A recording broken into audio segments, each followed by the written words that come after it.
I'm going to give you all a quick basic tutorial on how to split firewood with a split maul. I'm going to show you the way that I was taught how to do it. I'm sure different people have different preferences, but this is the way I was taught. Okay, so you got your maul, you hold it with two hands. When you start your swing, your, I guess, dominant hand, I'm left-handed, some people it might be opposite, but you start with one hand at the bottom and one hand at the top. As you swing the axe down, you typically will want to bring that top hand in closer to the bottom hand, probably meet them down at the bottom of the axe. Your power, probably the most important part would be your power doesn't come from the upswing. So let me show you what I mean, and then we'll go over it. Alright, so as you swing, you come up like this.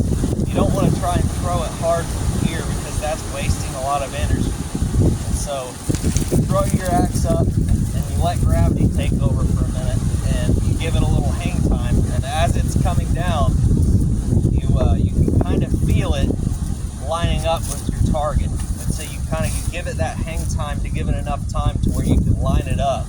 And as it's coming down, you'll feel it the right moment when you put your power into it, and you put your power in on the downswing. So you start up here, you just throw it up and let it come down, and as you're coming down, somewhere in here is when you start pulling down on it with your body weight. Let me show you what I mean. You'll see me throw it and let it hang for a second, and then put my power in right before it hits the wood. Just like that. We'll do this one too. So you can get another, maybe you can get, here, let me get a little close, a little farther away from it, better angle, maybe you can see it better that way. This is some pretty tough post oak. Sometimes you'll have with stronger wood, you'll have to give it a few swings. Stay there. Okay, see me okay? So you throw it, and you're letting it come down, you're letting gravity do the work for a second, and after you feel, during the swing, you'll feel it kind of coming down, and you'll feel your line up, and then once you feel that you're lined up is when you really pull into it with your core and your arms, your shoulders. See how I kind of let it fall slowly for a second, and then I put my power into it?